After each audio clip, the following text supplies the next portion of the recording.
Chapter 9. The number of laborers, artisans, and others who work in a state is naturally proportioned to the demand for them. Abstract.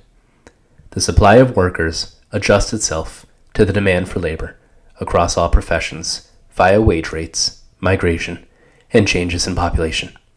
Prosperity cannot be created by subsidizing job training.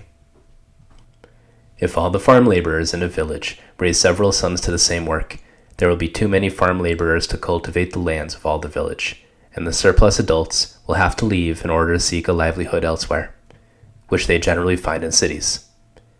If some remain with their fathers, as they will not all find sufficient employment, they will all live in great poverty and will not marry for lack of means to raise children.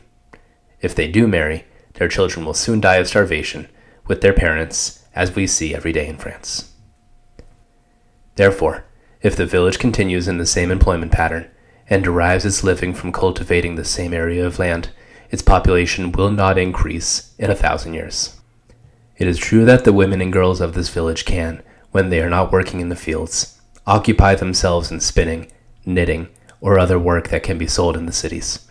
However, this rarely suffices to support the extra children who leave the village to seek their fortune elsewhere. The same may be said of artisans of the village. If a tailor makes all the clothes for the villagers and then raises 3 sons to the same job, there will only be enough work for one successor to him, and the other 2 must seek their livelihood elsewhere.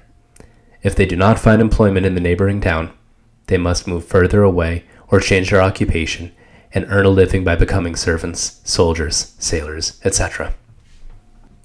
By the same process of reasoning, it is easy to conceive that the laborers, artisans, and others who are in their living by working must proportion themselves in number to the employment and demand for them in market towns and cities. If 4 tailors are enough to make all the clothes for a town and a 5th arrives, he may find some work at the expense of the other 4. Therefore, if the labor is divided between the 5 tailors, neither of them will have enough work, and each one will live more poorly. It often happens that laborers and artisans do not have enough employment when there are too many of them to share the business. It also happens that they can be deprived of work by accidents or by variations in demand, or that they are overburdened with work, according to the circumstances. Be that as it may, when they have no work, they leave the villages, towns, or cities where they live in such numbers, and those who remain are always proportioned to the employment that suffices to maintain them.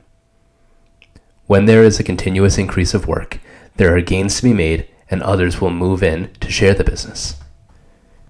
From this, it is easy to understand that the charity schools in England and the proposals in France to increase the number of artisans are useless.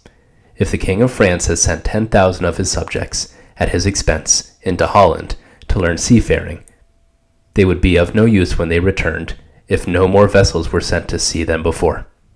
It is true that it would be a great advantage for a state to teach its subjects to produce the manufactured goods that are customarily drawn from abroad, and all the other articles brought here. But I am, at present, only considering a state in relation to itself. As the artisans earn more than the laborers, they are better able to raise their children into professions, and there will never be a lack of artisans in a state when there is enough work for their constant employment.